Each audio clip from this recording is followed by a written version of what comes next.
This is the 14th of May. It's going on 9 p.m. Central Time. I'm down in Missouri. We've just got out of church here in Campbell, Missouri, and but I thought I'd try to go on here while I got a signal, and even though I'm late, because this is a special day today. I want to read you a verse here in Matthew chapter 24, in verse 32. Now learn a parable of the fig tree. When his branch is yet tender, and putteth forth leaves, ye know that summer is nigh. So likewise ye, when ye shall see all these things, know that it is near, even at the door. And we won't get into all the things that I mentioned here in Matthew, but I want to deal with the fig tree because a miracle happened 77 years ago today, according to the Gregorian calendar. And Israel was granted statehood on May the 14th, 1948. And a lot of people believe that that's the budding of the fig tree. I'm going to give you a little bit different slant on that.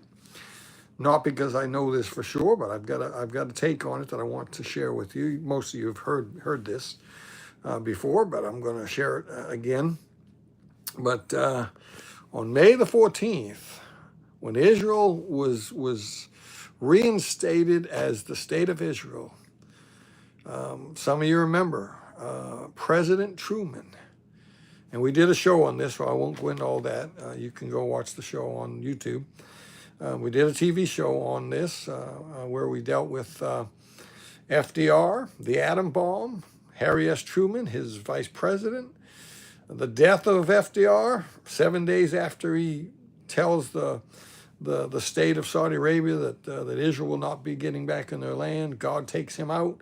Truman becomes the president. Truman is pro-Israel.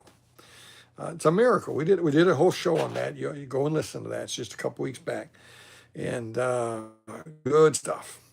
And I forget what we called that, but anyway, let's see. So they became a nation, 1948, and Truman is the president. And that very same day, the 14th of May, the very same day they became a state, the state of Israel. Only nation in the history of the world, I believe, that ever lost its statehood and came back. And but that's Israel. Harry S. Truman gave them his endorsement and his support. He believed that they were a state. He endorsed them. That is big. That is big, and. Because it was prophesied in Ezekiel and other places, Ezekiel 36, 37, Son of Man, can these bones live again?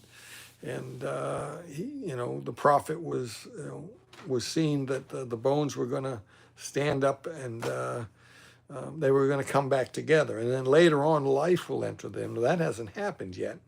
That's going to happen 3.5 years into the tribulation. The spirit, the breath is going to come into those bones. And Israel's going to be saved. Okay? Now, here's my little slant, and I'll get off of here. When they became a nation in 1948, something was missing that many of you, unless you've heard me talk about it, many of you don't know this. When Israel became a state in 1948, Jerusalem was not included in that property. They did not have Jerusalem. It's not going to be until 1967, through another miracle, that they're going to take Jerusalem. It's going to become part of Israel.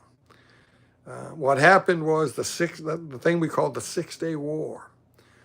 A lot of miracles happened during that 6-Day War. You can read about it. A lot of miracles happened. There were regiments of soldiers that surrendered, and somebody said, "Why you guys surrender that one guy?" Well, what do you mean one guy? It was a whole bunch of them. A lot of strange things happened in the 6-Day War, and one of the strange things was Egypt was one of the enemies of Israel, And Israel called Jordan. See, Jordan was not in the war. Egypt and some others were fighting with Israel. Jordan was standing on the sidelines, just waiting to see what happened. Egypt contacts Jordan, the country of Jordan, tells them, to this day, nobody knows why, nobody knows how this happened, but we don't know if it was a lie or if someone just misunderstood. Egypt told Jordan that the Israeli airport was destroyed and Israel had no planes. Jordan heard that, said, oh, easy pickings now, and they decided to go to war against Israel. But it was not true, and Israel wiped out their weaponry and their air force there. And Israel, as a result of that, conquered Jerusalem and took Jerusalem from Jordan. 6 days. They blew the shofar. You can see black and white footage of that day in 1967 when they blew the shofar. And I'm told that the same guy who blew the shofar in 67 was one of the men who blew the shofar in 1948. I'm not sure I can prove that, but I'm pretty sure that I heard that little tidbit. So here's my take on this. What is Israel without Jerusalem? Jerusalem's the center of the world. It's the holy city. It's where everything happened. What's the fulfillment without Jerusalem? How is there Israel without Jerusalem? Here's my take on it.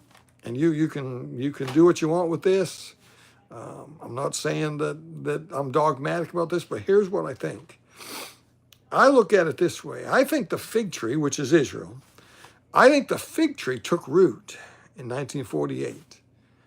I think the fig tree blossomed or budded in 1967. That's just my take on it. And this generation shall not pass. When you see this, in other words, when you see the fig tree budding, the generation at that moment that's there when that happens will not pass until all the things mentioned before that are fulfilled, the tribulation period. And so that's 1967. By the way, 2017 was 50 years, in case you're trying to do the math here. That's another reason why 2017 sure looked like a good year. There's a lot of reasons, but it wasn't. We're still here, right? But that's okay. God's prophecy will be fulfilled. There'll be nothing that God said is going to happen that will not happen. I promise you. You can take that to the bank. All right. So that's today, May the 14th, 1948. 77 years from right now is when they became a nation, 1948.